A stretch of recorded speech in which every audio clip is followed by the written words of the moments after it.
Ginapamatud-an sa sugbuanong si Philip Nakoa nga ang pagkakabos dili babag sa kalampusan.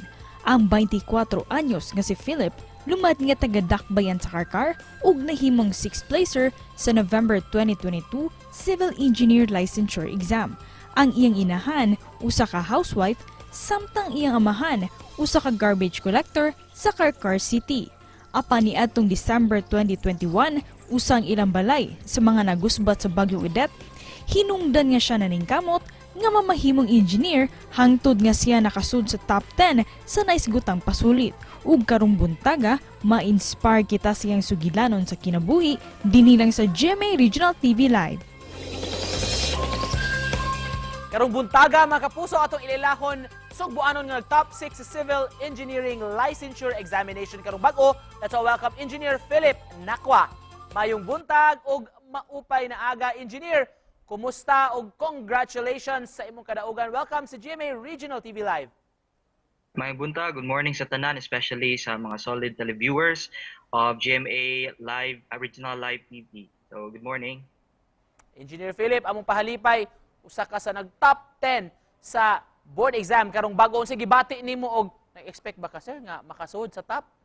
With regard sa akong na-feel karon no is mixed emotion dyan siya. I would say mixed emotion because first is I wasn't expecting masudyo ko sa top 10 because after the first day sa exam namo kay daghan jud kog na-realize nga mga regrets nga mga wrong ba. And then knowing the fact also nga karon nga civil engineering licensure examination is actually an history kay of the history of the civil engineering licensure examination karon ang pinakadaghan nga examinees 20,407 compared sa normal lang nga population which is around 10,000. So lisod jud kayo isod sa top 10. Sir, pila ka months nag-prepare para sa board exam ug unsa mo imong pagpangandam? I actually graduated March 2020, no? But then after some graduation, I actually by God grace that I was able to graduate magna cum laude sa University of Cebu. Then after some graduation is nag-start na dito sa akong review. But it was at the height of the pandemic, manggod motong the board exam got canceled multiple times, no? Moto kay after 1 year mangguro nga nag-review niya, frustrated kay ko ato kay na 1 month before the exam kay anha pa ni announce ang PRC nga dili day madayon ang exam ba. Moto na frustrated ka ato, na discourage mo tong ni apply ko og job as a call center for 1 year without opening my book, without gaining any information motong. But after that, after 1 year kay moto I decided to stop kay ni resume naman ang normal nga kanang sa board exam mo tong karon kay for 7 months I reviewed, intensive review. Kung mutukod ko na kag building, house or any infrastructure karon, engineer, what would it be and why? Alright, kanang the main reason nga nung nanguan jud ko, nangusog jud ko ani nga exam is because last December 2021 our house was struck by Typhoon Odette. No, and then it's completely destroyed, like in damage yun tanan moto nga akong family karon kay wala jud mi balay nya nagpuyo lang mi sa akong auntie kanang gamay nga payag ba na. But ang among balay dito ang balay sa akong auntie is naman sa city proper sa Karkar, and then among balay is nasa kanang sa probinsya or sa bukid. Then kato siya among balay dito kay ang nagpuyo dito kay akong papa na lang akong mga gagmay nga mga manghod. And then maluoy ko sa ilahang maluoy ko sa ilahang sitwasyon nga mag-uwan kanang magtagpi-tagpi na lang sila atong mga kanang posters kani sa politiko katong mga tarpaulin kay lusot ang tubig ana.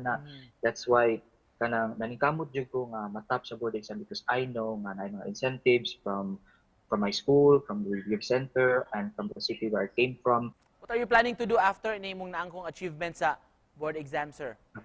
Since I've been burning midnight candle for almost 7 months straight, karong December is I will spend my time na mag-relax sa jud ko. And just to close this, Engineer Philip, looking at your story of realization nimo, unsa mensahe nimo nga bot ipaabot sa atong mga viewers? Alright, so regarding if you are rich or you are poor, as long as you have the determination na maka-eskwela or makahuman ka sa imong pag-eskwela, the University of Cebu is willing to help you. And also kanang ako sang encouragements matag-usa no nga kuan sa mga dili estudyante or sa mga normal ra nga mga tao no nga every morning is every morning is a new hope, no? I find this verse in the Bible. There is a Lamentations chapter 3 verse 22 and 23 that it is of the Lord's mercies that we are not consumed because his compassions fail not.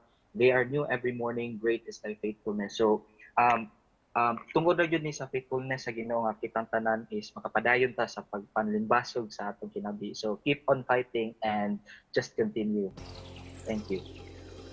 Thank you so much. Very inspiring story. Congratulations nimo, Engineer Philip Lawrence Nakwa. Daghang salamat, sir. Thank you.